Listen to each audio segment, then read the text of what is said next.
بسم الله الرحمن الرحيم الحمد لله رب العالمين والصلاة والسلام على سيد الأنبياء والمرسلين محمد صلى الله عليه وعلى آله وصحبه وسلم. نبدأ التعلم والتعليم والتذكر والتفكير والنفع والانتفاع والإفادة والاستفادة والدعوة للهدى والدلالة على الخير والحث على تمسك بكتاب الله وسنة رسول الله.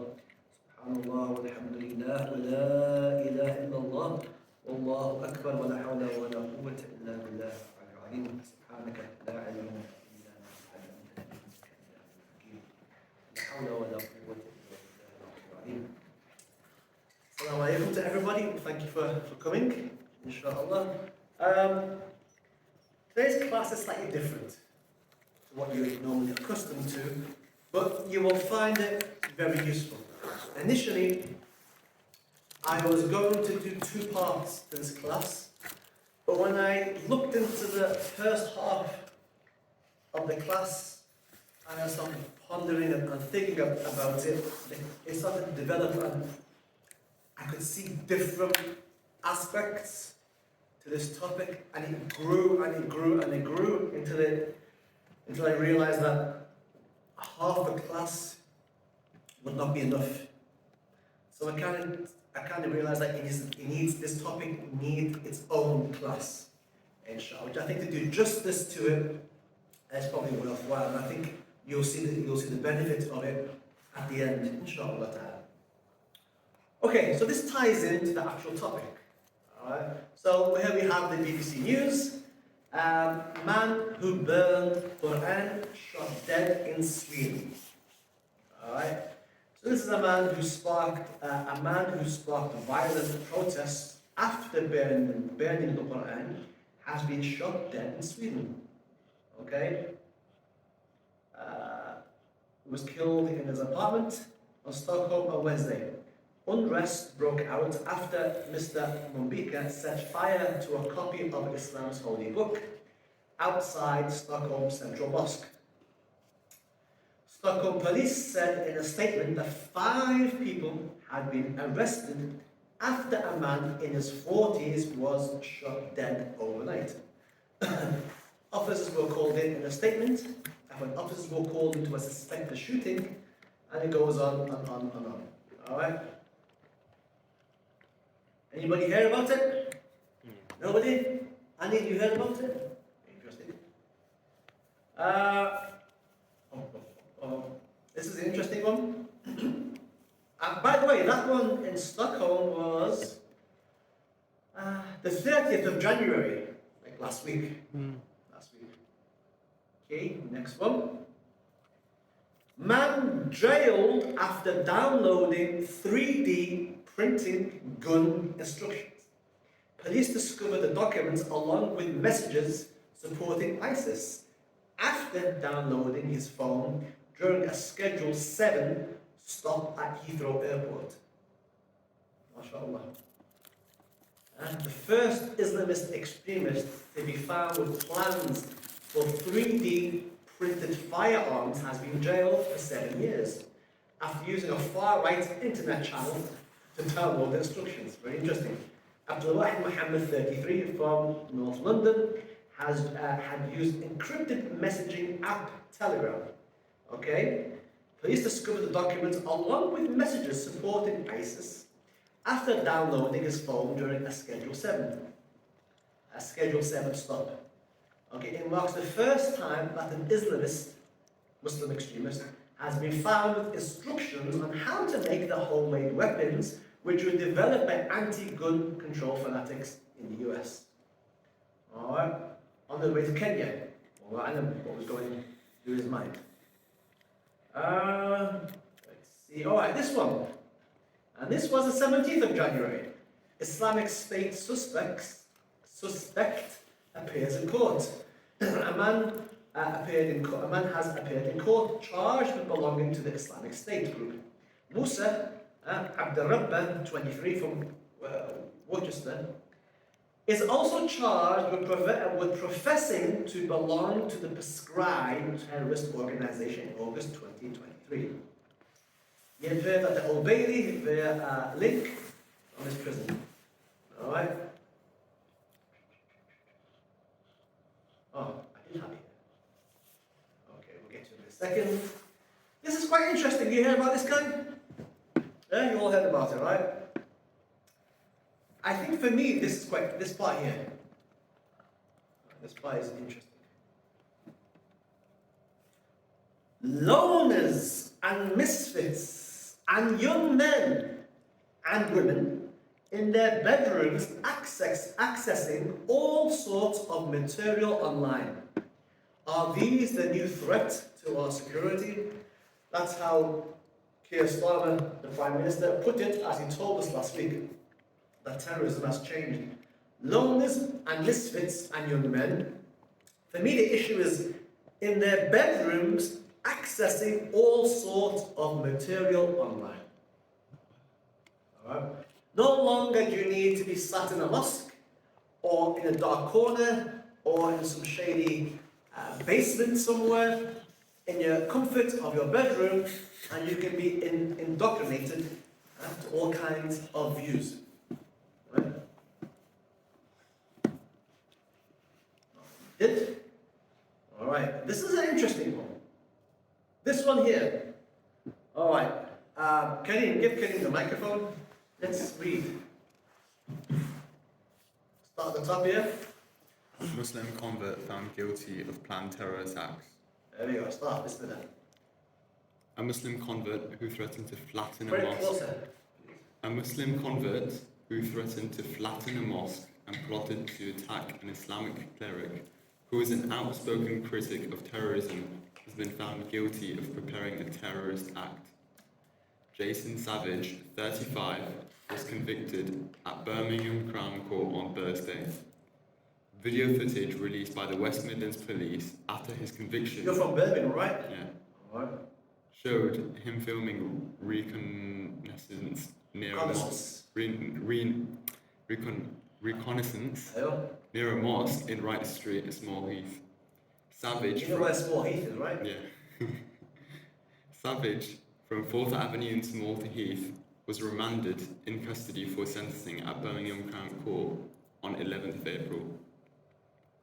A 3-week trial was told Savage was arrested shortly after sending online messages to someone he did not know was an undercover officer, saying he was waiting to see what opportunities come to present itself. Jurors also heard that Savage had taken screenshots of the West Midlands Police headquarters, of police stations in Terry Bar and Stechford, and various military locations in Birmingham, and told the undercover officer he was putting his neck on a chopping block. So he's talking to an undercover police officer, not knowing it's an undercover police officer. All right, keep going.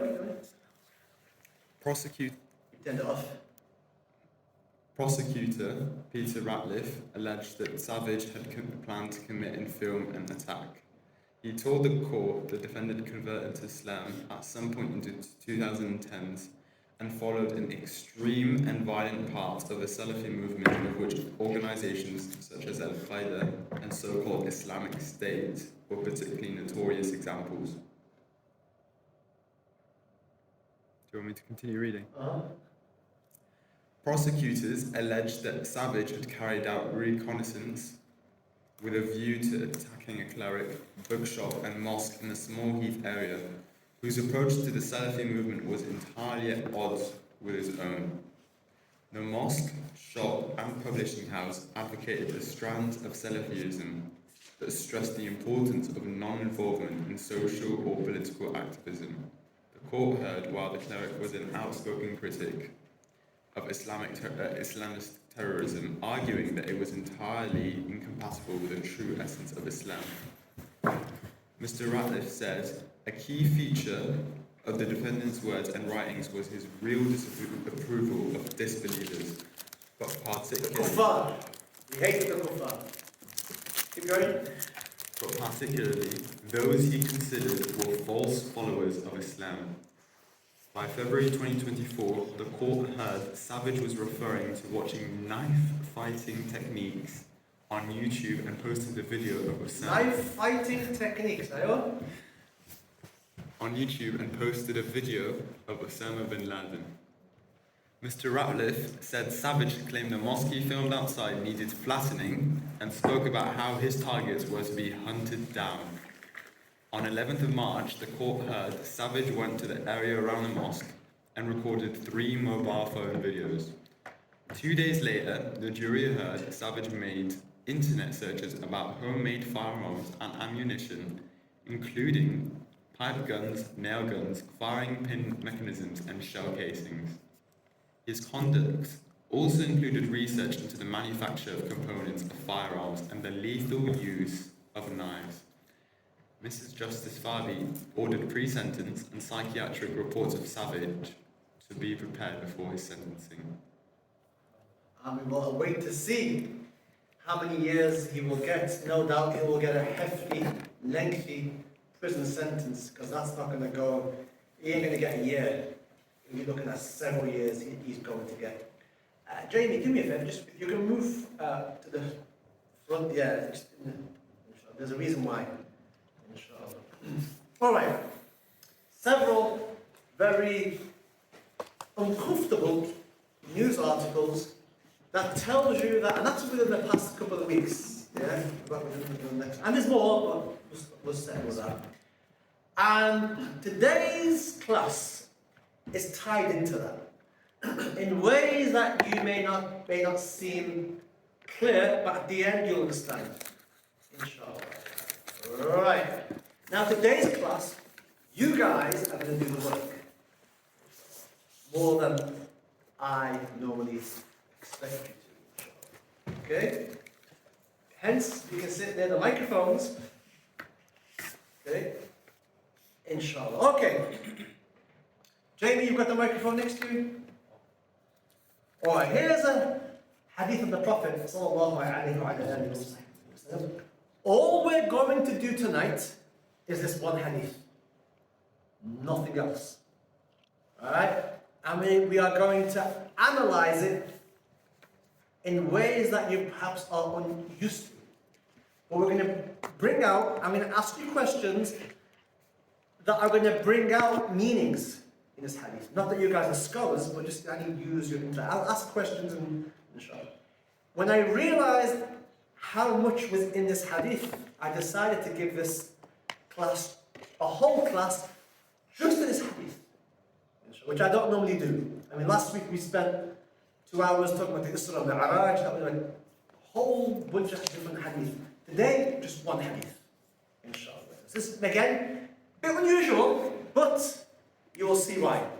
Okay? Again, if you can all sit there by the microphone, inshallah, therefore, if I ask you, or if you want to put your, because no doubt you will want to put your hands up and contribute, and therefore the microphone will be near you if you start all together. Alright, Jamie, alright? Bismillah, if you put the microphone close to your, if you can, Asa, if you can sit next to Jamie, that'd be great. Next to Jamie, inshallah, the microphone is there. Bismillah, alright, the Prophet? The Prophet ﷺ said, "Truly what I most fear for you is a man who will recite the Quran until its radiance appears on him. So he becomes a supporter of the cause of Islam. Nonetheless, he transforms the Quran into whatever Allah wills. He then separates from it, casts it behind his back, negating and abandoning what he previously believed, and raises the sword against his neighbor, accusing him of shirk. I asked, O Allah's Messenger, who of the two is more worthy of the accusation of shirk, the accused or the accuser? He replied, the accuser." Ibn Hibban and Ibn Kathir. Tonight's class is this hadith.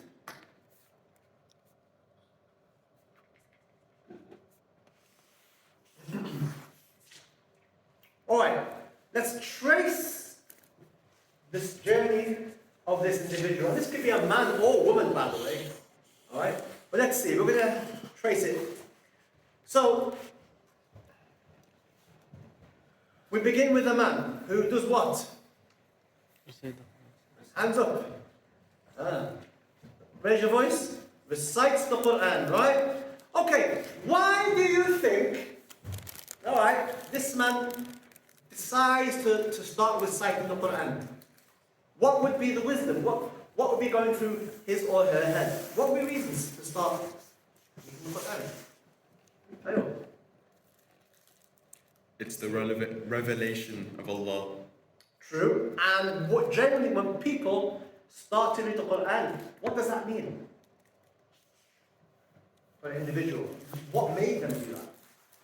They went and then they start. Microphone, if you want to say anything? Ali? Nobody, just tell me, why did somebody start reading the Quran? Because? To worship. Alright? To become more serious in the deen. To become more serious in the deen. Musa, give Musa, don't talk until the microphone is in your hand. Umar, come closer. Sit in the row before. Yes, as the brother said, come closer to the deen, or perhaps he entered Islam newly. Okay, last one. He entered Islam. Yeah, you have to become Muslim. And normally what happens, you start to practice and become more committed, you start to read the Quran. Exactly. Alright? Nothing wrong.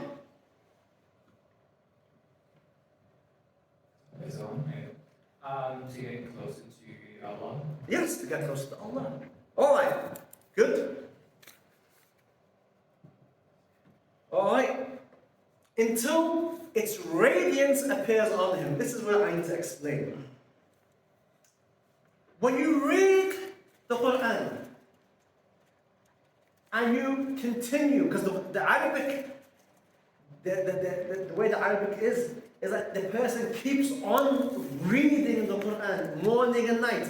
The individual is addicted, for lack of a better word, to reading the Quran. That's great. What happens is that when you start to read the Quran consistently, right, something of the nur, of the light of the Quran appears on your face. Because this is Allah's speech. Don't create it, but Kalam Allah. And that is going to have an effect on you. It will show some light on you. It will do something to your outward look. And that's why until its radiance of the Quran, Fatih, okay then? We passed out, wasn't it? Or worse. We haven't done the fiqh of janazah yet, so you guys don't have to do janazah. So give them a few more weeks, you might get that far. Unless you've done it in micro, we're okay. Inshallah. She's kind of passed out straight away. You okay? Huh? And you passed out as a staff member, I'm going to make sure you're okay. Alright, until the radiance appears on him. Just focus on it, right?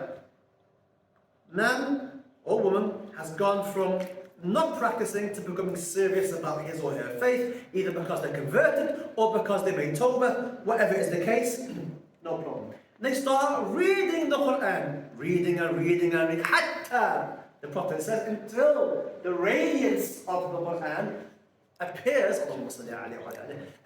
on their face. Who notices this on this individual? Everybody else. People notice, say, oh, mashallah, this brother, mashallah, he's really good. This is Islam. This is a practicing Muslim. There's nur on this individual's face. And that will happen. If you stand in the sun long enough, you will get a tan. Right? And if you read the Quran, and that's just the light of the sun, but the light from the Quran will affect you. Okay? And then it appears on him. MashaAllah, this is a practicing person. This is what a Muslim looks like. This is what a good person in Islam is. With me? But then, so he becomes a supporter of Islam. What does that mean? A person of da'wah. A person of the cause. A person who's serious about his faith. A person who wants to do something. A person of da'wah. He's serious about the faith. Okay?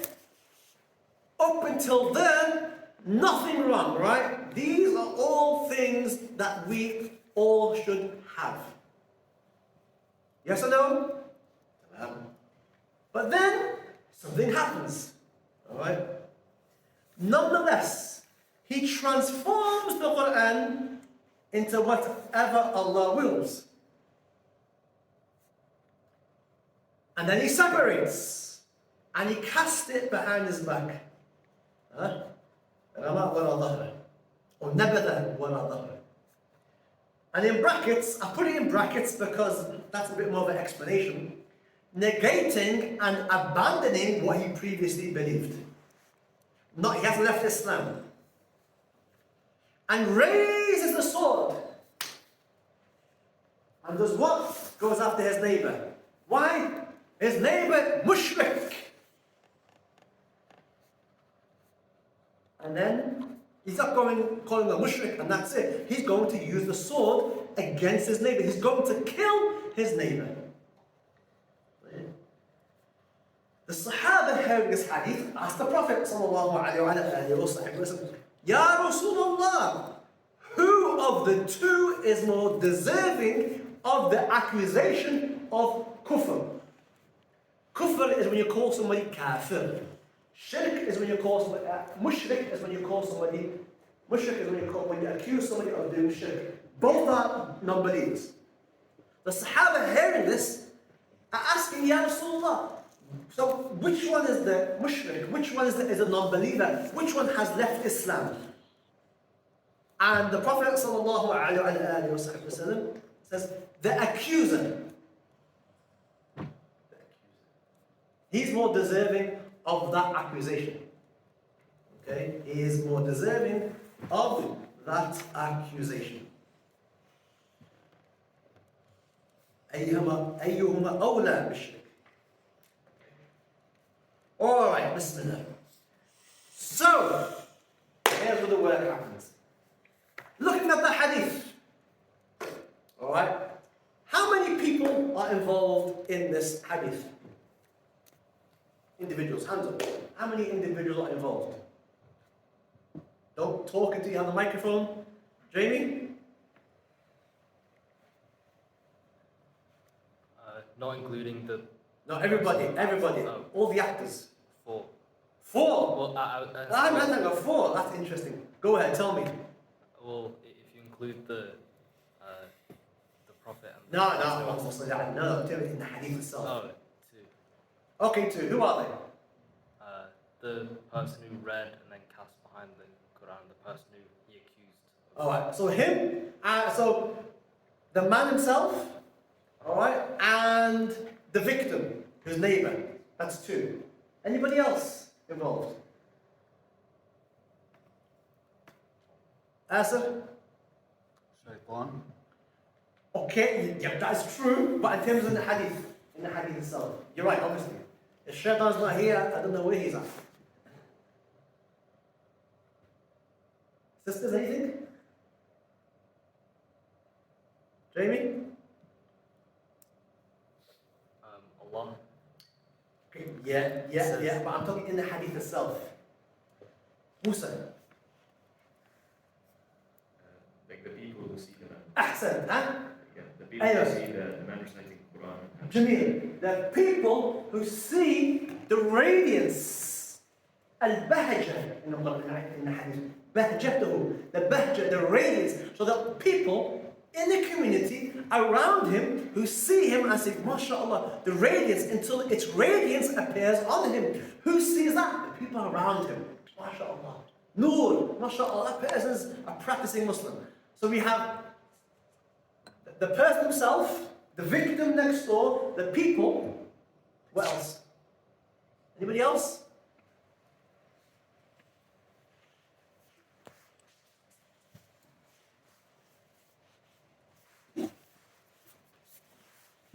The non-Muslims. What non-Muslim? Who else? One more. There's one more. What's your name? Muhammad. Give Muhammad the microphone. Oh, yeah, that's true, but outside of the Prophet sallallahu alaihi wasallam and outside of the Sahaba, within the hadith, within the actual hadith, within the story, within this narrative, there's one more. Think like scholars now.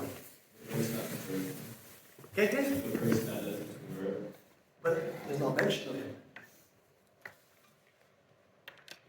Nice try. Allah barik fik. Jamie? Could you say like it says against his neighbor? Could you say like the family? And so Okay, on? good. I will get barakallahu fik. I will get onto that. And you're right. But something else. That is right. And at the end I'll bring that up. Within it, just think about it. Follow it through. I'm going to give Yusuf opportunity first. Yusuf, huh? Is it on? No. Stop turning the microphone off. Man. Leave it on. Leave the microphone on. Ayo, Yusuf.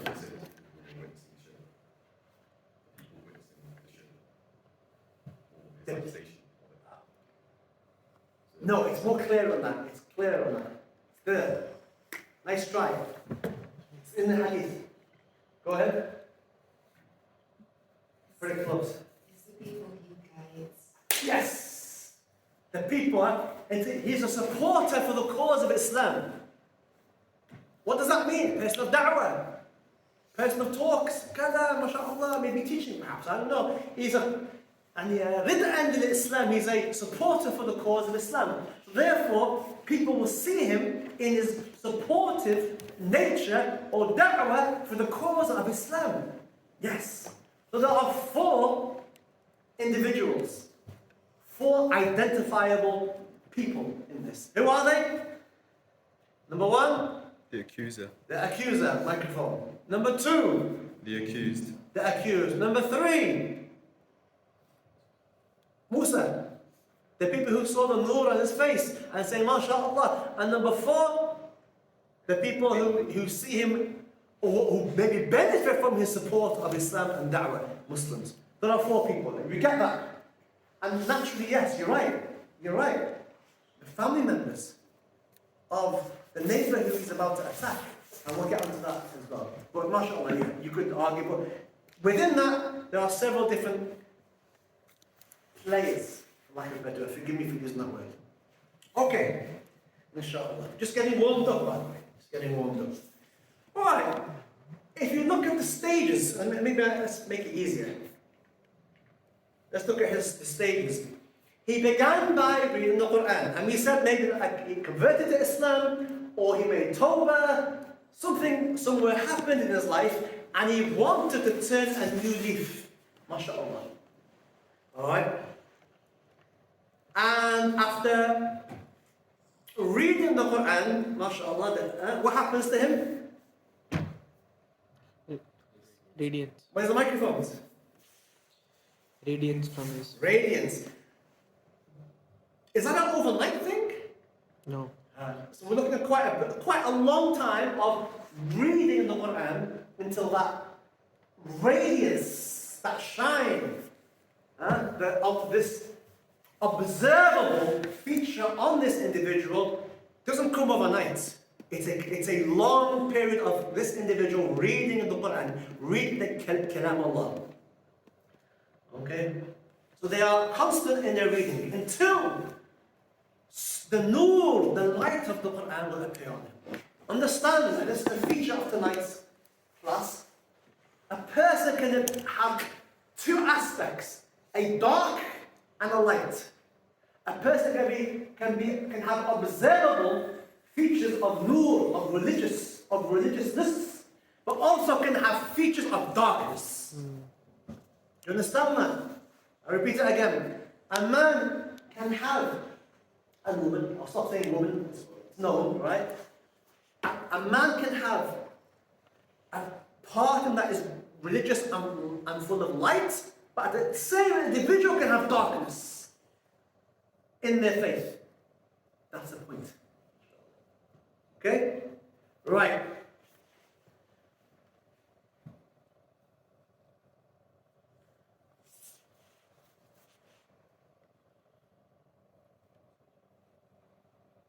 Nonetheless, he transforms the Quran into whatever Allah wills.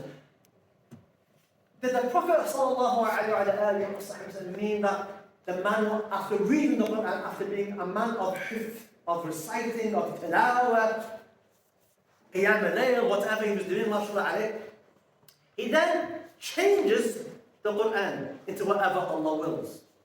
Right? This change, is he rewriting the Quran? No. So what change has he done? Where's the microphone? Is it like he's transforming the words into actions? Transforming the words into actions. Anybody else? Hands up. طيب. Ibrahim. Hey, get the microphone to him quickly, yeah? He's misinterpreting the meanings. He's misinterpreting the meanings. You understand that? He's reinterpreted the Quran himself. Alright? Let's pause. I want you to think. Make you think. Forgive me if you had a long day, but I'm going to make you think. Inshallah. It's useful and very powerful. If we go back to his journey, he started off maybe not practicing, then became practicing, then read the Quran, and became consistent in reading the Quran. And then people began to notice this is a religious individual. And then he becomes what? A person of da'wah, a supporter of Islam. But then the change happens. Then what? The change happens. What changed? Ibrahim said what? He started to what? Interpret Islam. Can I ask you a question? Alright?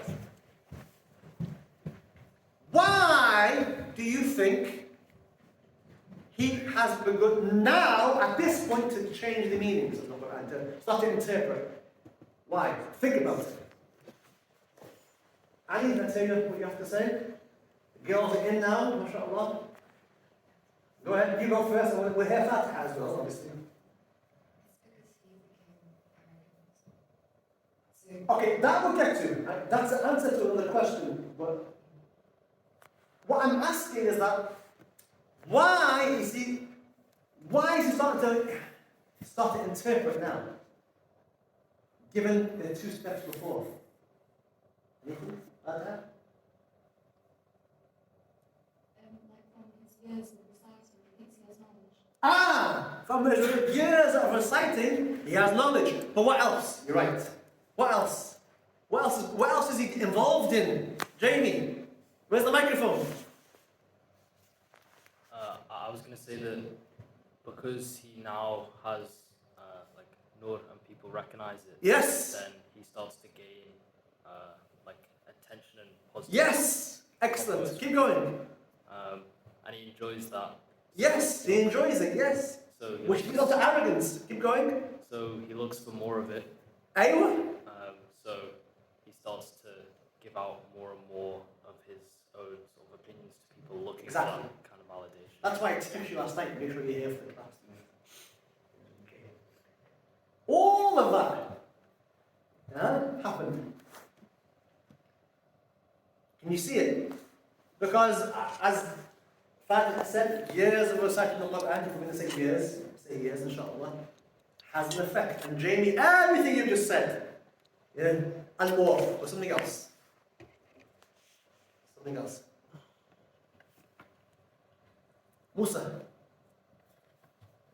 Maybe he thinks he knows what's best for Islam. True? For the cause of Islam. True? The cause of Islam. Good. What about the cause of Islam now? His intention might be to try and find the cause of Islam. Okay, but he's found the cause of it. Well, yeah, you could argue he's making a new cause. What? Before Muhammad mentioned his point, what do we mean by he becomes a supporter for the cause of Islam? What's going on there? What's the other word for that? What I mentioned today. What's he doing? What are you doing? Guiding people and getting them towards So in one word. guiding. Oh, okay, yeah, you're right. Other word in Arabic? No, just keep remember that. What's the other word? Begin with D or Dan. That. Keep the microphone on you. Da'wah. Alright, so this man now, okay, with all of this going on that he mentioned, is now a supporter of Islam, a person of da'wah, in whatever support he's doing. What is it about that there now that has acted as a catalyst for him now to start to reinterpret Islam, to start to be a alim all of a sudden? Because when you allow people to Islam, people start asking you questions. Yes! People start asking you So it questions. starts looking for answers. Anyone, people start, and you have to give answers. But it also empowers you as well. So now you start to think of yourself as something that you're not. But also, you start to see the world. That's another question I'm going to ask. How does this individual see the world around him? Excellent. Can you see how many benefits have come out just from these lines? And that's what the ulama have, they've written some ulama have written volumes on one hadith, just the things that have come out. And they're ulama, I'm just talking to a group of people here in the room, not scholars, but look at the benefits that are coming out. Alright. Okay. Ibrahim, this is for you. Ibrahim. What's the question? So before he started, he was a normal, run-of-the-mill Muslim. Right? Maybe he was practicing a lot, but he certainly wasn't calling people kafir, and certainly wasn't going to kill people. Can we all agree on that? But then something happens. Something happens.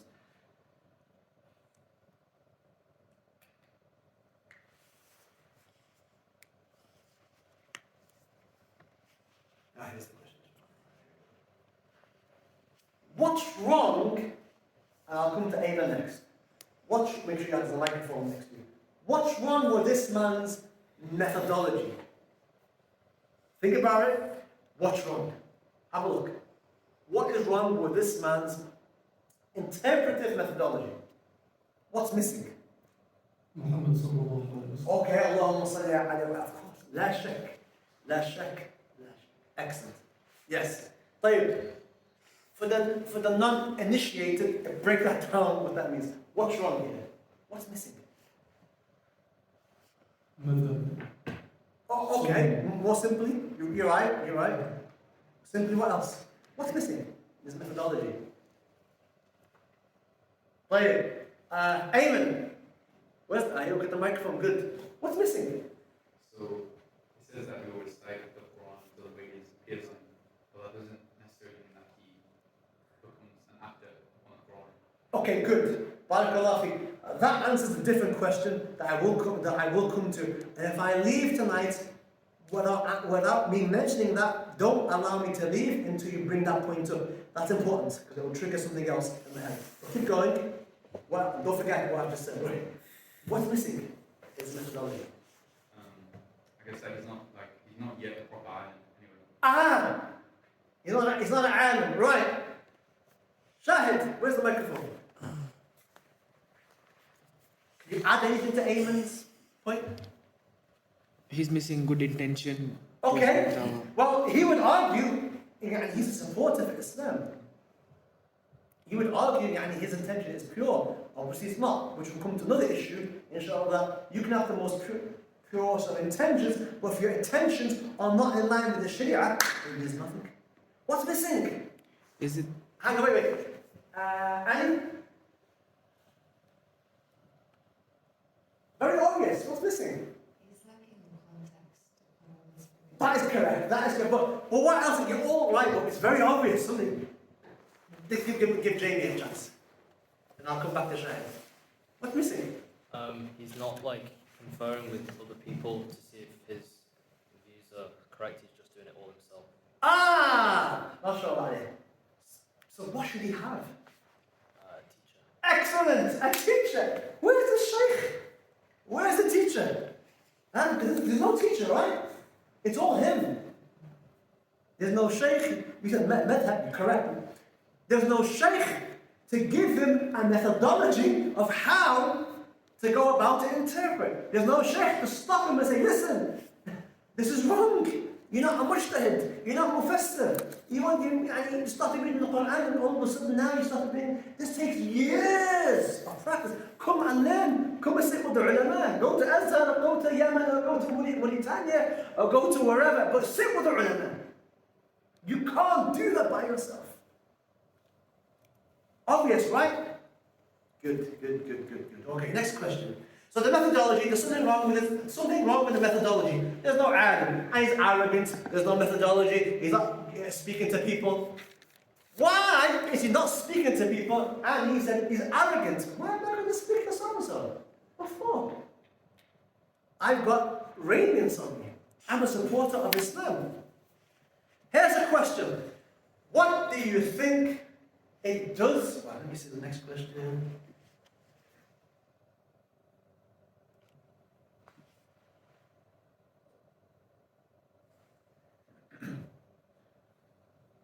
When people praise him and say, MashaAllah, Fulan, Noor, MashaAllah, he's reading the Quran morning and night. Wow, look at him. I wish my son was like him. I wish I was like him. Make dua for me, brother. MashaAllah, sister, make dua for me. Very pious. But the Quran is on their tongues. And that's what the Prophet said about the Khawarij. Understand. What do you think those praises are going to do to him and his nafs, his ego? Why were you guys all asleep over here? Hey, this guy's on here. Muhammad's doing well, he's keeping this side awake. Amen. So like he's going to become arrogant. Arrogant. Well, why?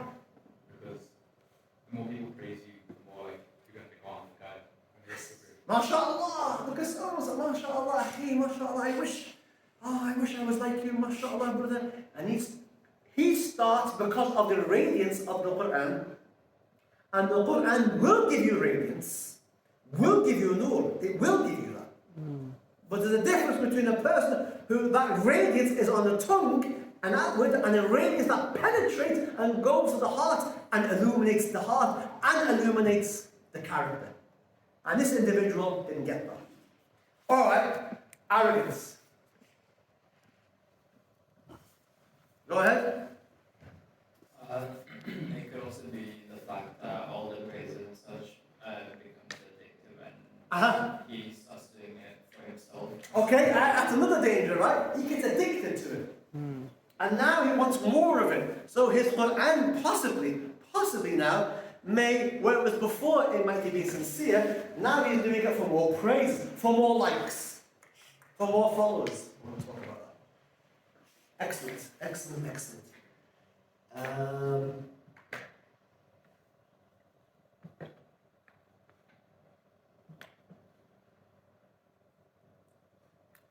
Alright, this is interesting.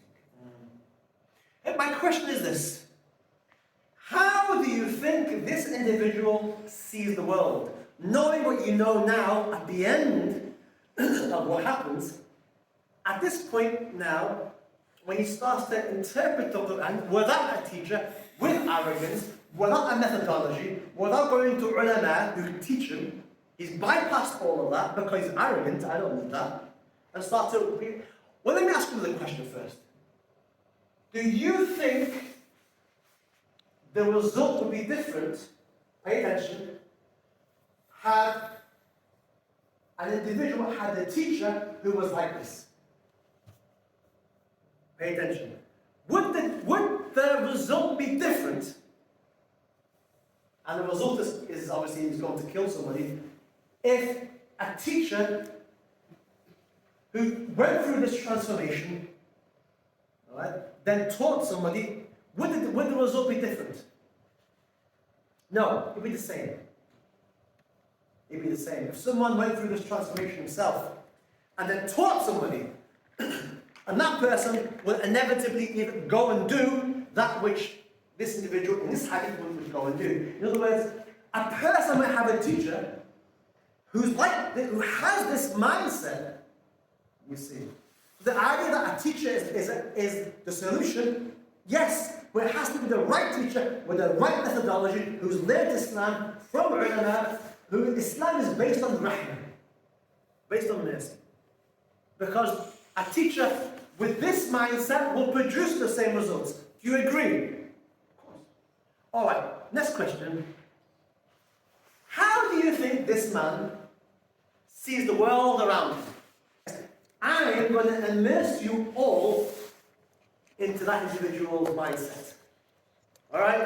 I want to go and I'm going to place you, all of us are going to place ourselves in this man's mindset. All right? As dark as it is. Are you with me? And I want you now, obviously get in this person's shoes. How do you, when you look around you at the world, what do you see?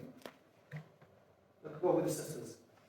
When you look around, you are not you are this guy, and you're in his shoes, and you know what's going to happen next. When you look at the world, how do you feel? What are you seeing? Adam. Like everybody doing something wrong. Everyone's doing something wrong. What else? In other words, what would you say? Haram.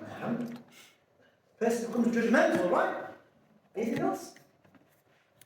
Anybody else behind? Feelings.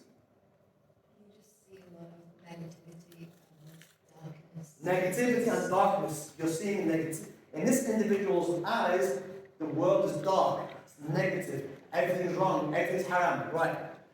You guys don't go any further. Ibrahim. I imagine he feels a great deal of hatred for the people around him. A great deal of hatred for the people around him.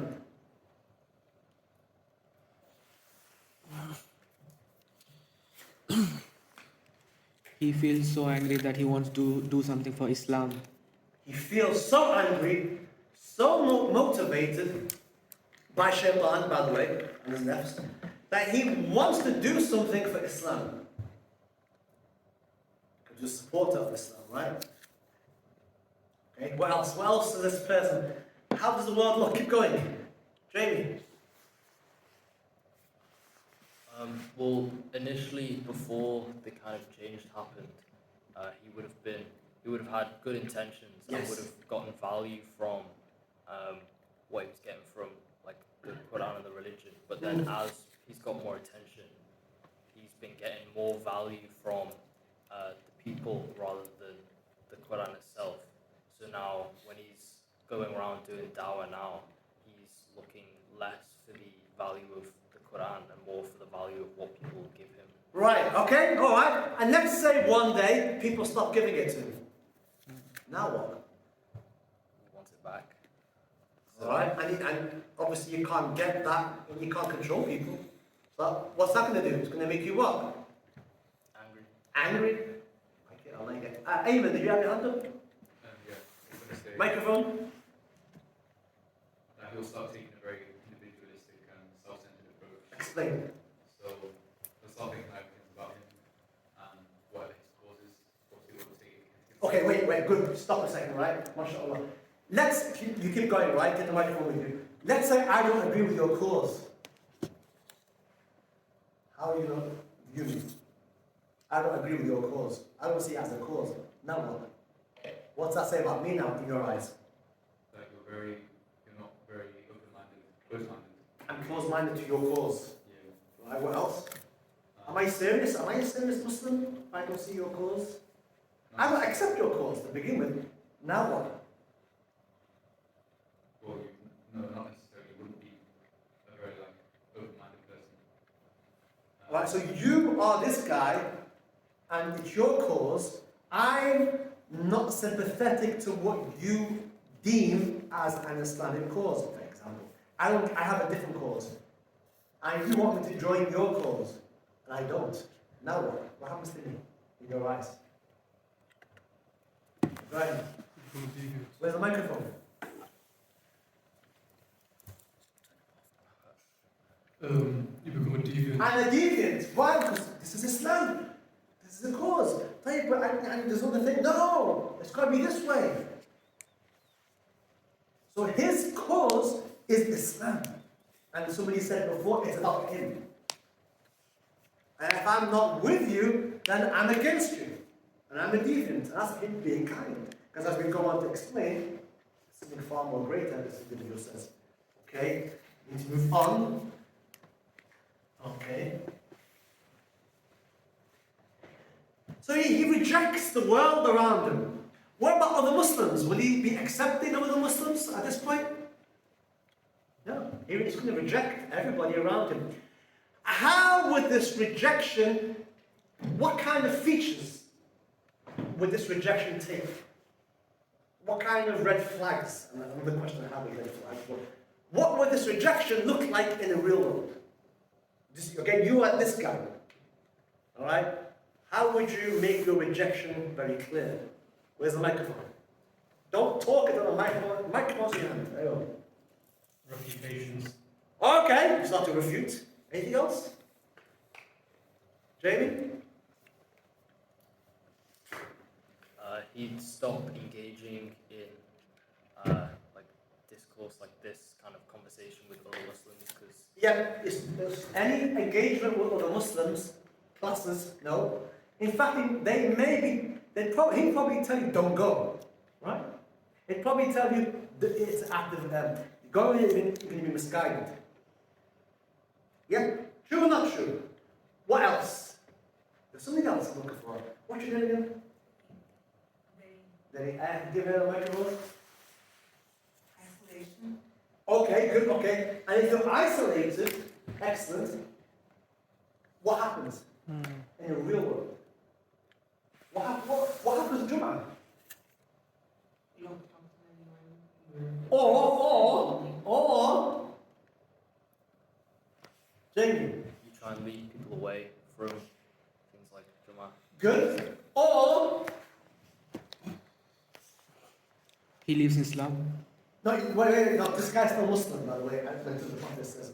Something else, keep it practical. Stay on Jum'ah. What happens? Umar? Inform your people that really Yes, which means that he stops going to Jum'ah with the rest of the Muslims. I'm not going to pray behind him. Isolation, yes, but also results Muslims are by their nature a community. So at this point now, he looks at the world around him as all deviant, all kuffar. And if they're kuffar, he can't pray behind them. Can he? No, he can't. So what does he do? I can't pray Jum'ah. So what is forced either to pray with like-minded people, and we pray to God, there's no like-minded people like this, but sadly the world says otherwise, or he prays by himself in isolation. Can you see it? Yeah. That's what the Prophet ﷺ, he would say something very succinct, but many meanings come out of it. Alright. A complete rejection of the Islam of those people around him. What do you think he might have used in the Quran? What kind of things might he find in the Quran that may lead him to misinterpret? Kill the non-believers. Okay, kill non-believers. He'll use that wherever you find them. What else? Yusuf. Context-based situations. Alright? So there are verses that have a context that he will use out of context. Which verses, what kind of verses? Listen, what kind of verses? I'm not asking for specific verses, okay? The types of verses that he may use to interpret or misinterpret for him to go and do what he's going to do. Yes, verse about war. And they are about who? Muslims or non-Muslims? Non-Muslims. Exactly. So he will take verses in which Allah is addressing a context in war about a certain group of people, the kuffar, and take those verses and superimpose them on the Muslims around him. Verses أنزلت على الكفار وَنَزَّلَ عَلَى الْمُسْلِمِينَ. Verse that reveal with non-believers, he takes them and imposes them on the Muslims around him. See my point? So he then, we can say he becomes judge, jury, and executioner. He becomes the judge, the jury, the judge, and the executioner. This man does it all himself. Is he a stable individual at this point? Very unstable, right? Very unstable. And if he's unstable, do you think people will notice it? This is a big question. I'll do that in a second. So he started to read the Quran, and you said jihad, right? You said jihad before? Wait, obviously the verses that deal with warfare. Jihad. So now, if you think about it, what he's done, this is important. He's looked at the Muslims around him. He then has judged them as being what? Kuffar. Yeah? And this is different than him looking at the non-Muslims and saying they are all non-Muslims. No, he's looking at Muslims and then judging that they're no longer Muslim. That's called apostasy. That's called a ridda. And the punishment, according to some, for a person who leaves Islam is that they are killed. So we start with takfir. He's a kafir, due to whatever act he or she thinks. Then he says, right, they are disbelievers, but they've left Islam, so they are apostates. If the apostates, murtad, they should be killed. And if the answer to them being killed, we do jihad. That process is important. Takfir, kafir. Takfir is the word for somebody who makes kufr of somebody else. It's called takfir, kafir. Then the person he's making takfir on, if that individual is a person who was a disbeliever to begin with, never been a Muslim, then kafir, no change. But if the person was a Muslim, and now this individual is calling him a kafir, it means that individual has left Islam. And if that individual has left Islam, then his blood is halal. And if his blood is halal, then it's halal to kill him. But because there's so many people, it's jihad. Because now you are surrounded by kuffar. So therefore, in that situation, it's jihad. Can you see how all of this madness, how it all comes out from takfir? Calling somebody a kafir. All comes from there. Right. Halfway through, by the way. Halfway through. Here's a question. Do you think that in this hadith, that there are people at different stages that may not go as far as he did? Do you think some people may stop a bit? Yeah? So there'll be people who will read the Quran and the radiance, nur appears on them, and mashallah, they'll continue that. MashaAllah. And there will still be some who do that, and then mashallah, and get involved with da'wah and have a shaykh and learn some Islam and learn how to do things correctly and go on and be a massive supporter. Like, is it conceivable that there are individuals who do all of this, who get to this stage, either directly by themselves or indirectly via a teacher, will stop just before killing somebody? They won't kill anyone. But they are fully primed. The ideology, the theology is there. But they just don't have the push to go and do it. Something's preventing them from going to do it. Either because they're afraid of getting arrested or afraid of doing what X, Y, and Z, but they're there. Is that conceivable for people to have that? Yeah? Ali, you think that's conceivable? Anybody else thinks that's conceivable? A person might just stop and say, well, yeah, I am. You know, these Muslims are kuffar, these Muslims are deviant, they've left Islam, and they should be killed. But we live in the UK, so I'm not going to do it. But let's say somebody did it to them. It's wrong, but he does it. Is that conceivable? I would argue yes. I would argue 100%. Should I go a step further? There are people on campus who have that. There are people on campus who have that. And that comes as a shock to some of you. Doesn't it come as a shock to me? To me, no, it doesn't. There are people who have that. Once you cross the line, right, and you make takfir of an individual, right, and that, or you're being taught that these group of Muslims over here are kuffar, right, and you stop there, you are priming people now to go ahead and do this. And you will say, well, and you may teach them, well, look, you know, you can't do it here in the UK. Fine. If we're not in this is my question, if we're not in the UK, and we're not looking at is the idea of kufr correct or not, 10 times out of 10, it's wrong anyway.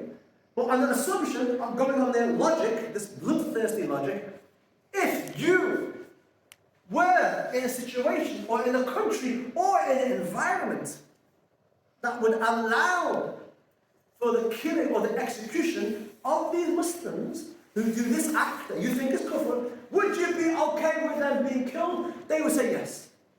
I challenge them to say no to me. Because it goes against everything they're saying. Because look, they're doing kufr, they're mushrik. They're kafir. What is the punishment for kufr? Should be killed. But who kills them? See, they stop there. But be truthful to your teachings, right? And go back and ask the shaitan that's teaching you this, what's the ruling for an individual who does a X act? They're kafir, they're mushrik. They stop there. What is the punishment for somebody who's left Islam? They say he'd be killed. Who does the killing then? The state. Which state? Here we go, Islamic State. ISIS. At that point, no difference. See, my point is that there are people who hover over here. Wallah al-Adim, they hover on this. They stop there. But deep down, they're okay with it. Deep down, and they're being taught it. And that's why when people sit with me, I shine a torch on some people and say, look, this means this. Yeah? Yes, it does. And it means that. Yes. Okay, after that, the ulama, based on what you're saying, the ulama would say A, B, and C should happen and they should be killed. No, I'm not saying that. Tell you what are you saying? I'm not saying that. What are you saying? What are you saying? Have you thought about it? Go back to the shaitan that's teaching this and go get him to think about it, if he has thought about it, or he has thought about it and is kind of putting the seed in your head. At that point, if you believe Muslims should be killed because of X issue, that the fuqaha and the ulama say it's permissible, and you're making takfir, the punishment for kufr is what? Being executed.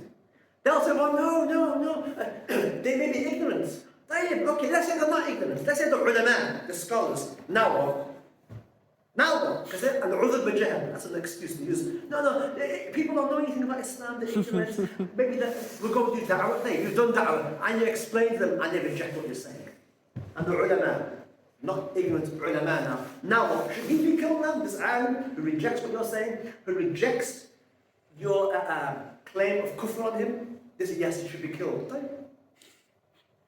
ISIS, right? Is there any difference? There's no difference. There's none. Let's move on, inshallah.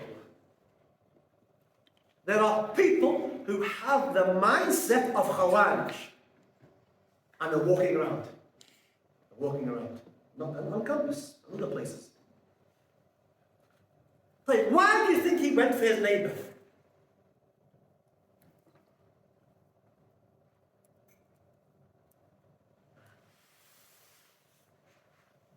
Actually, before that question, before he picks up the sword, and if you read the Arabic is quite interesting because it talks about the Prophet said the thing I fear most for you, which we'll come back to at the end, is a man who reads the Quran and then mashallah becomes a supporter of Islam until the radiance is upon him, and then he changes the Quran Alright? So this change seems like a bit of a quick change, it seems. What? Why do you think he went to his neighbour? And before he went to his neighbour, what was going through his head? Alright? You were the guy, right? Before he picks up his sword, alright? There's a thought process. What's in his head right now? Muhammad? Maybe part of it is misinterpreting. You read something that people around you, like you misinterpreted something about people around you affecting you, so he thought you should start with his neighbor or something. So I'm good. Alright, closest one. The mindset. What's in his mind right now? About his neighbour. How does he see his neighbour? Amen. I think it's to show like he's not thought through what he's done. He's done it with a sense of urgency.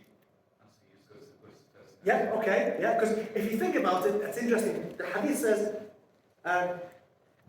he separates from the Quran and throws it behind his back and then go. It seems like he's rushed at that point. Right, I'm going to go do something. I have to go kill him. It's the context of the Arabic would indicate it's at this point he's going to do it. I have to do it. I said now or never.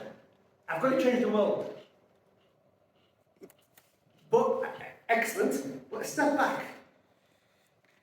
If you were to open his mind, what views would come out? What views would fall out about his neighbour? Ibrahim. That the neighbours are kafir. Neighbours are kafir. For whatever reason we don't know, but it doesn't matter what the reason is. You've called him a kafir without justification. And if you did think he did some kufr, that's not for you. Go speak to the ulama. Raise up with the ulama. But let's say he is a kafir. What should be the prophetic way now? Sisters, what's the prophetic way? He sees his neighbour. Let's say the neighbour does something wrong or whatever. What is the prophetic way? You guide him. You guide, not kill. You guide. Tamam? And you guide. Down. The angel Gabriel would reinforce the importance of the neighbour, and the Prophet thought that the neighbour was so important that he'd end up inheriting. It'd be somewhat on the list of people who inherit from you. That's how much importance and emphasis Jibreel was giving to neighbours. But look at the lack of humanity. That's something you guys have missed. Humanity is gone. Alright? He just sees everybody as animals that should be killed. Angry, unstable, chaotic. Alright, yeah, okay. Kufr, what else in his head? Kufr. And then what? What about kufr? Before he picks up the sword, kufr in his head because of X issue. Now what? That person is, the neighbour is a kafir. What else? He needs to be killed. But before that, why? Because he's apostated from Islam. He's left Islam. He's a murtad. That's the important word. Murtad.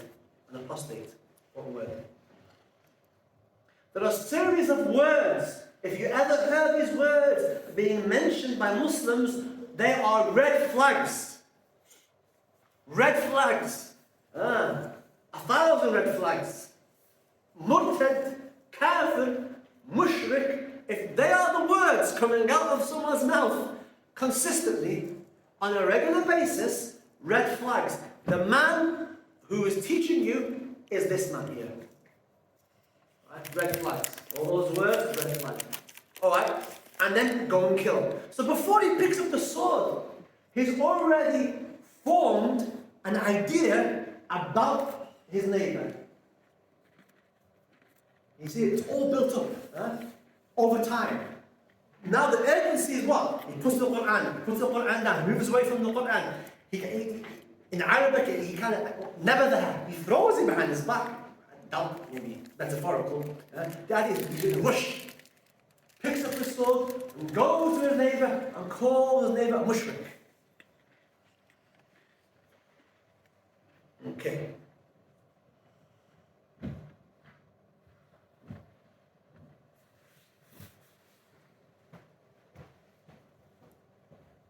So instead of having love for his neighbour, he has what? Shout it out. Hate. Hatred. Hate for the Muslims. Let alone the non-Muslims. Allah alam what this man thinks about non-Muslims. Let me ask you another question. This is an important question. Musa, why do you think he has not benefited from the Quran?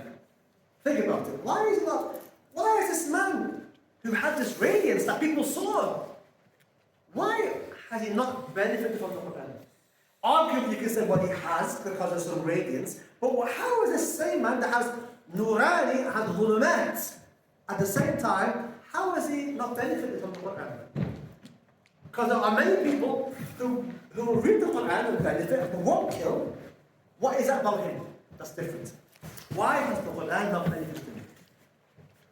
One possible thing is he doesn't have teachers. Good, no teacher, always, excellent, well. He's not applying it. Anyway, he's not applying the Quran, excellent. That's important. There's a massive lesson here for you guys. Pay attention. A person can be outwardly pious, and you can see radiance, nur on their face. But that nur, that outward piety that you're seeing, is not a tick for all their actions. It's not a mubarrar. It doesn't mean that everything they're going to do is in line and in accordance with the Sharia. In other words, you can have somebody read the Quran consistently, have nur on their face, and be liars, be cheaters, be people who kill, people who steal. And these are people who read the Quran. Don't for 1 second think, just because somebody reads a lot of the Quran and comes off as a pious individual, and you may think they're pious, don't for a moment think that means all their actions are correct. All the things they do are correct. Because as I'm about to find out, something you guys haven't thought about yet, which you will do at the end, the Prophet feared, the Prophet worried about this man. I'm going to talk about that towards the end, inshallah.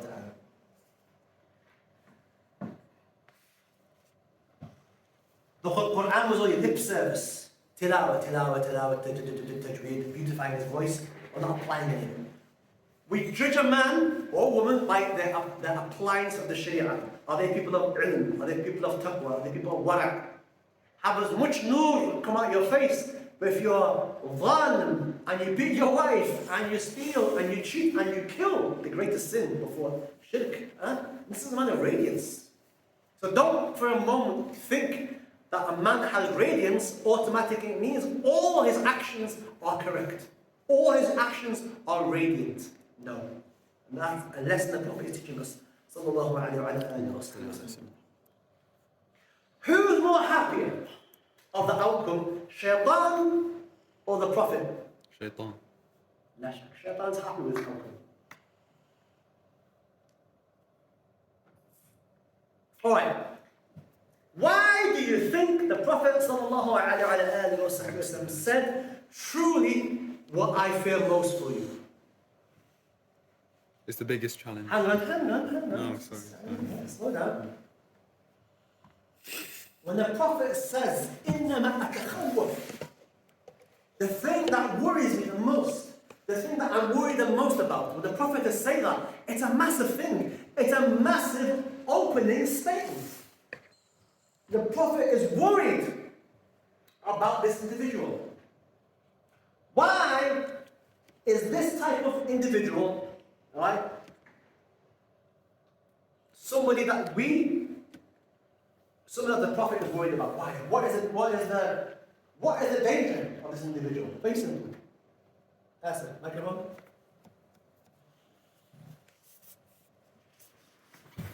Because he's going to give a bad image of Muslims. And Excellent. A bad image of Islam. So, okay, let's unpack that. Why? He's going to give a bad message, like a bad... Put yourself in the audience or the aftermath. And I've got some questions about the aftermath.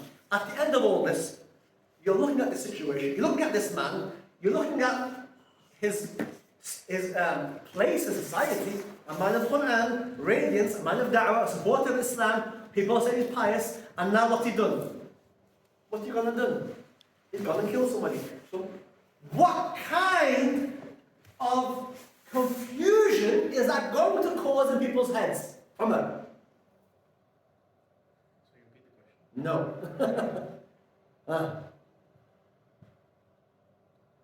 What kind of confusion? What kind of confusion is that going to cause in people's minds? Will it cause confusion to begin with? Would people be confused? You mean the Muslims, or you mean the Muslims? There's only Muslims in this situation. There's no non-Muslims. Let's deal with Muslims first, all right? For now, yeah. What kind of confusion?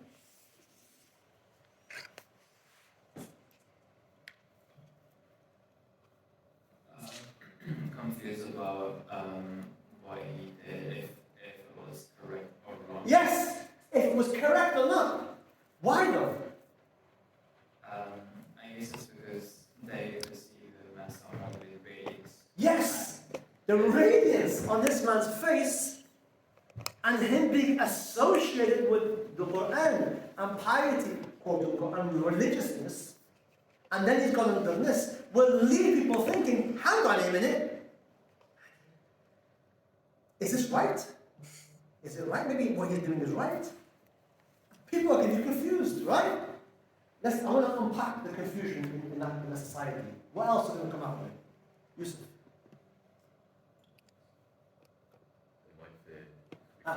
Closer. Is the microphone on? Go ahead. Start again, sorry. Okay, explain. Explain what you mean. Unpack that.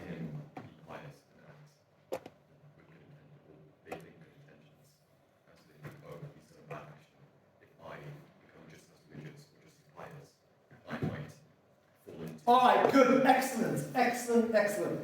You get his point? Somebody will then say, well, hang on a minute. I'll make it a bit more vivid.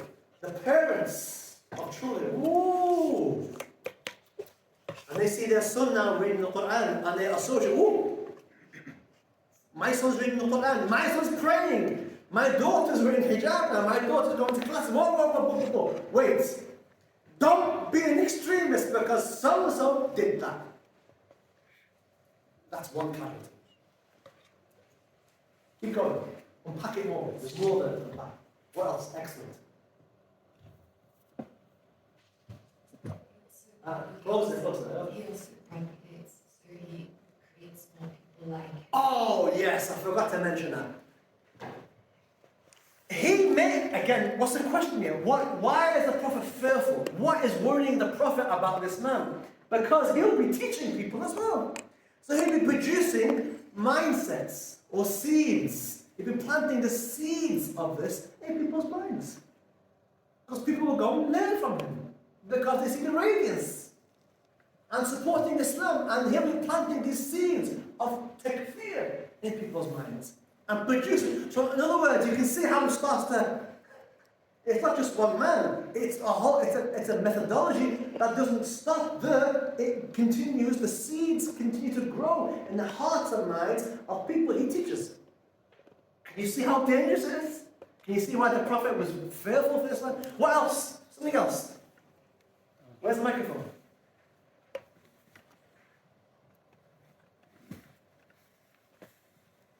I was going to say, based on the fact that truly one was fear for you, it's also saying that it's going to happen. Exactly! And it's from the, another proof. It's another interesting, it's a proof of the Prophet's prophecy.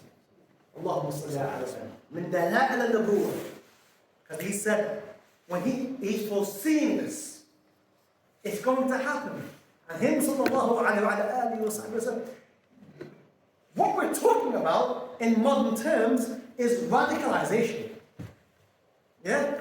This is the process of how, or one way of how somebody becomes radicalized. Is it not? But the Prophet is talking in his age.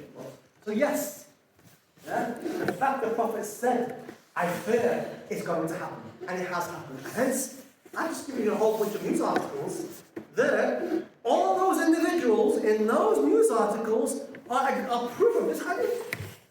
And every single one of those guys. Well, you're going to say, hang on a minute, the guy in Sweden was not a Muslim. And he burned the Quran outside the mosque. Which is, you know, like that, anyway. But the point is that the man, someone has gone and killed him. It's the same mindset. Don't kill him. Where's the da'wah in all this? Why is it straight away go kill? How about having some niceness? Maybe the guy had maybe had a mental health issue. So go to a mosque and burn the Quran outside of the mosque. And he was a Muslim previously. And I'm not going to be something wrong, I imagine. See, find excuses for people. Alright, let's see what time it is. Okay, something else. What is the effect of this outside of Muslims but with non-Muslims? What's your name? Qasur. Mansoor. Allah Yasur. Increases the opposition against Muslims because people assume that he is a role model for Muslims, so they start like harming Muslims. Can you see that is the last 10 years of Afghanistan and what else? And Iraq. That there. When 9/11 happened, all right, that's what happens. All of that happens. It feeds into a big issue. Because now people have to retaliate. We haven't talked about that, retaliation of all this. Can you see why the Prophet was worried about it?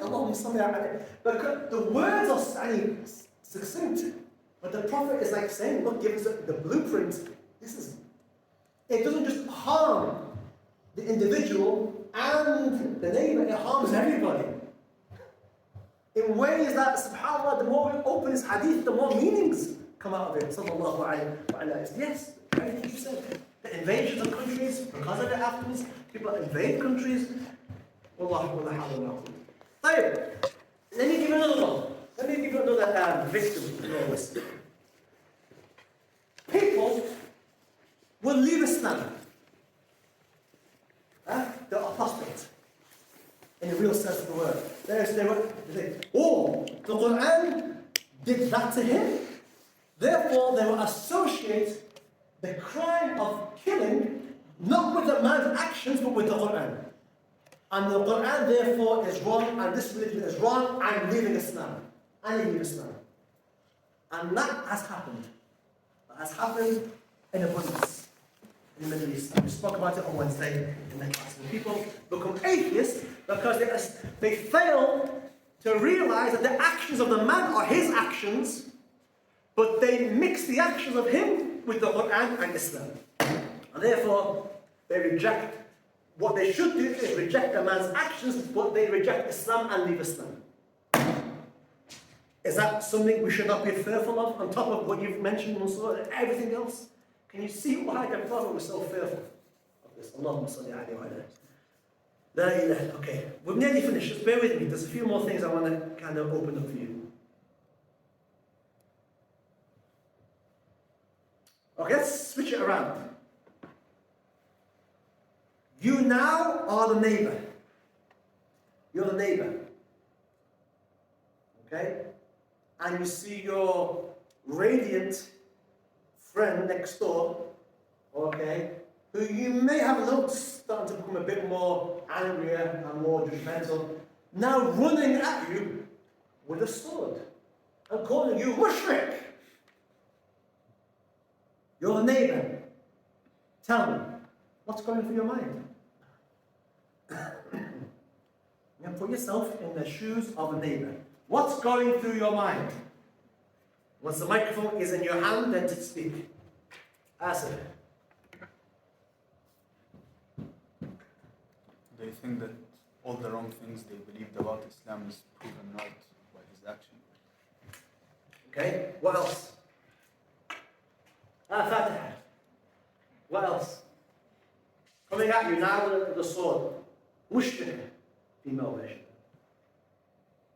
Well, all of a sudden now your neighbour's running at you, calling you a mushrik, running at you with a sword. What's going through your head?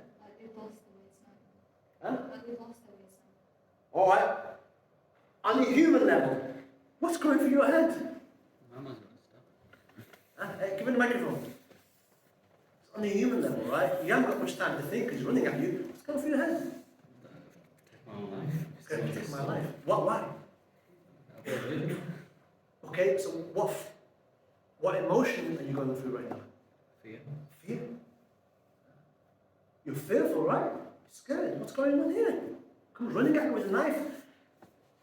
Confusion. Would you be confused? He's calling you a mushrik. Like, what? Mushrik? And now coming at running at you with a knife. Scared, confused, anything else? Anybody want to add another emotion? Hands up. Or was that enough? Frightened, scared? Jamie, anything? You might also have some kind of anger towards them. If they're- There and then? Not there and then, I would imagine. It depends how, because the hadith stops here, by the way. And I'm going to go further beyond that. But yeah, aftermath, I would say definitely anger. Okay,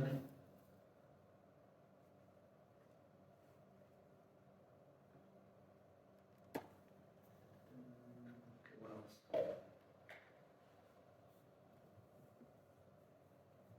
Sheikh, can I ask something? About betrayal.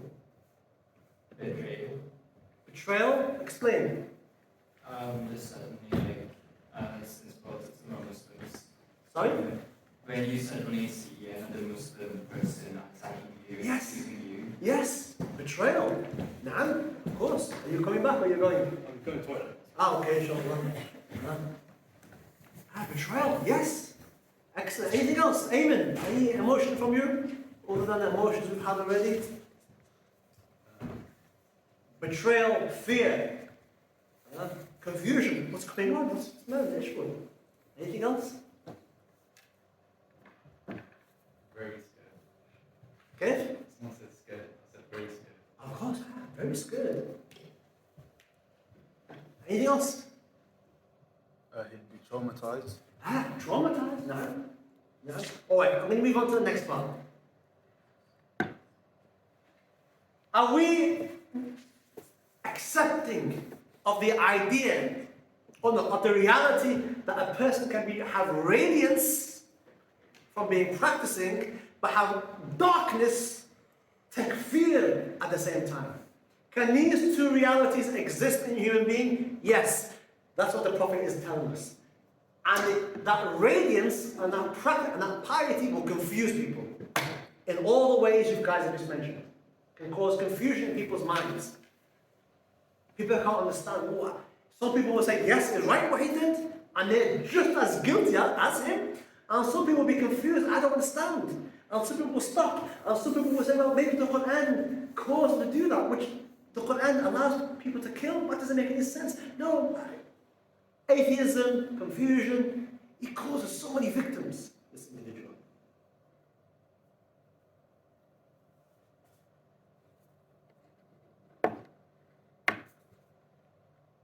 Alright, towards the end, what did the Prophet say now?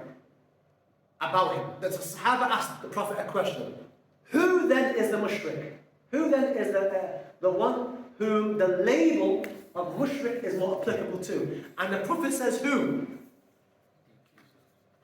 This is a man who did what? Quran, picked up the Quran innocently, started learning by himself, going, mashallah, noor, mashallah, qiyam al-layl, tahajjud, da'wah, mashallah, and then begins to change the religion because of all these demands and whatever else is going through his head, and arrogance and so on and so forth, does all this madness, and then goes and kills somebody. The context, the catalyst, the person is kafir.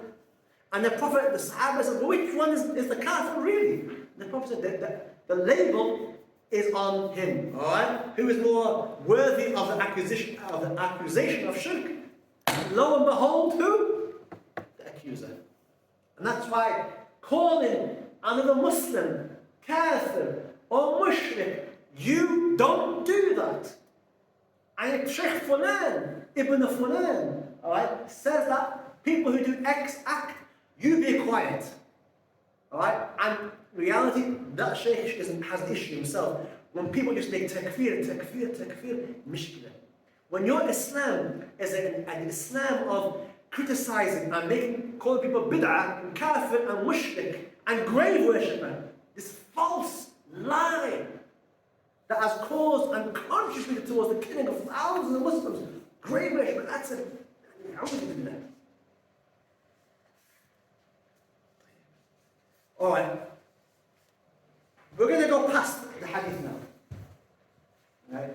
Let's say, alright, the Prophet stops there, the Sahaba asked him a question. In terms of the possibilities, let's go back. What happened? The man run, picked up a knife, and ran at his neighbour. What possible outcomes may happen? You're the neighbour. He's come at you with a knife. One of two things, right? What are they? Omar, let's get Omar back in. Omar on the line, raise your voice. I either respond by killing him back, which wouldn't be the ideal situation, or I respond by self-defense. Right. So either he is going to kill you, or you are going to stop him. He is hell-bent on killing you. You've got to defend yourself. Alright? That's the first thing. So, someone somewhere, worst case, is going to kill you. Best case, you stop him. Worst case, you can argue he's dead, which arguably you can argue is probably a good thing because that fitna is stopped. But you have full right in the Sharia to defend yourself, to administer whatever force is needed to stop him. It's the book, in our books of fiqh, it talks about that. Alright. The family of the victim, let's say he's dead. What's going to happen now to his... Who are the victims? Jamie, you mentioned something before about family members. Who is he going to leave behind? The victim, the neighbour? He could have children or Children? elders that he has to Elders, look after. man. Can I ask you another question? Do you think, with this mentality that he's going to stop at the neighbour? What do you mean? Possibility he won't stop there. He'll go after the family. Go after the grandfather. Go after the mother. Go after the daughter. Why would you stop there? They're married to kuffar. They're all kuffar. Why would you stop at the... He may continue. We don't know that. Again, the Prophet feared this. Alright, what about the family of the killer? They might either... Let's say he's killed. What happens to his family? Depending on whether or not he's got them to follow his own belief, they'd either... Wait, we'll go after the issue. Right, let's pause that a second. We'll come to that here. Just his family, his own family. He's dead. Going to commit an act of terror in a modern... The Prophet's talking about terrorism, you know that, right? The Prophet's talking about terrorism, right? What happens to the guy who goes to kill, he's stopped, he's killed, his family now. He leaves behind a mother, wife, daughter, children, elders maybe he's looking after. What happens to them?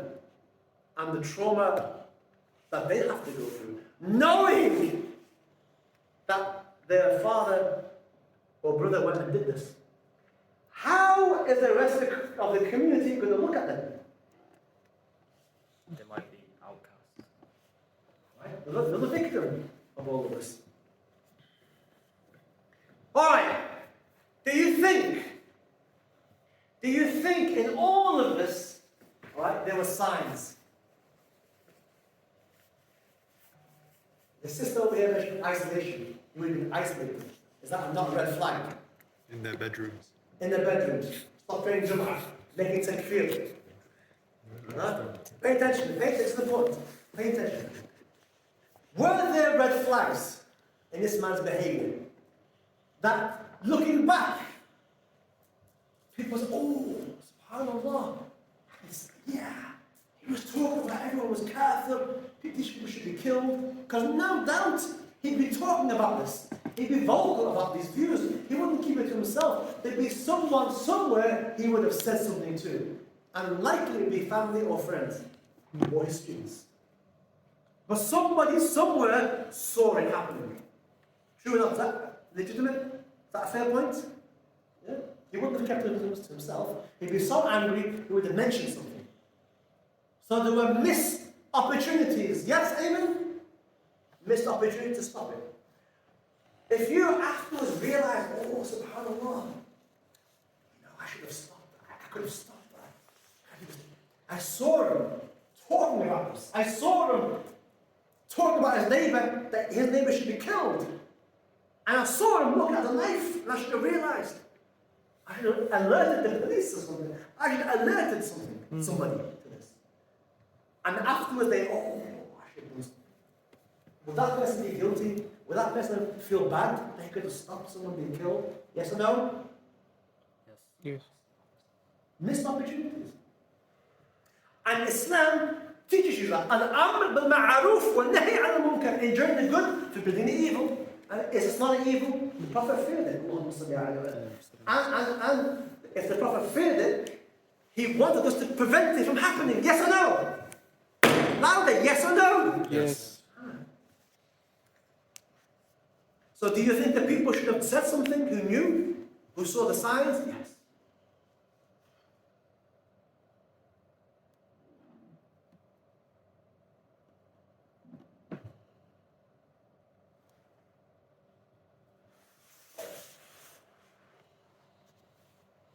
Alright, Jamie mentioned the students. Let's say he's met with this man. He has a whole bunch of students that he's taught. Each one is a potential time bomb ticking away, yes or no? It's impossible for him not to have produced mindsets or planted seeds in his students. Impossible.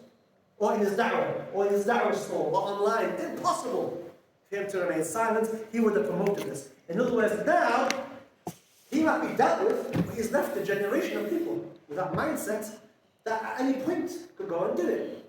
Could go and pick up a knife and kill the neighbours. Can you see the point? I'm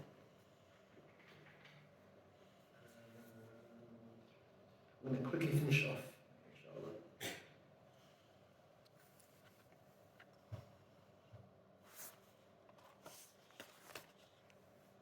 Alright. So, this is the most fearful thing the Prophet was worried about. And this will continue to the end of time. The Prophet wasn't just talking to a specific group of people in a specific time. He's saying, this is something I fear will happen. And it did happen. And it is happening. But we can see the signs. Inshallah ta'ala. Again, it's not as common, but if you go to Iraq, or Syria, or Yemen, or Libya, this is happening. People go into a mosque and blowing themselves up. They're all kuffar. And I'm saying to you that in terms of the mindset, there's no difference between this guy and the guy who's next to you, not physically, but guys who you know, who have the same mindset of takfir. The only difference is that this guy is more loyal to his teaching and follows it through. In his sincerity, we have to do this. The other guy, and that's why this guy will look at that guy as being what? Oh yeah, a deviant. You call him a deviant. Why? Because you're not proper like us. Hence, the article. That's why he went after those people. You guys are, our teachings say this, our books say this, and it does. You started by what was in his books. That's why he called you guys deviants. And you're calling us out for being terrorists. Our books tell it. Our books teach us this. And here's you acting this out. That's why he went after those people. That's the logic. Tayyib. Again, brothers and sisters, my last point in all of this. Don't fall into this mindset. Don't hang out with people who have this mindset. Alright? And if you see signs of this, alert the authorities. Because this country, all it needs is one more major attack. And I think things will change. Yeah? In an unregrettably bad way. And at that point, we don't sell out our brothers, it's gone. That idea we don't sell out our brothers and tell the police, no, you tell the police straight. Hey, what kind of ignorant idiot are you? You're not going to go tell the police. Straight away tell the police. This guy's going to cause issues. It's haram. No, he's our brother. Hey, brother, leave your brother alone. At that point, you're going to commit haram. With so many victims, so much fitna is going to be caused, all because of this man. And it all comes back to one thing, his understanding of Islam is wrong. Takfir. Wallahu a'lam. Anyway, that's, can you see why doing that in half an hour, which I had in mind, would not have given justice? And that's all one hadith. And Jazakallah khair, you guys have brought a lot of those meanings out. Alhamdulillah, Jazakallah khair for helping.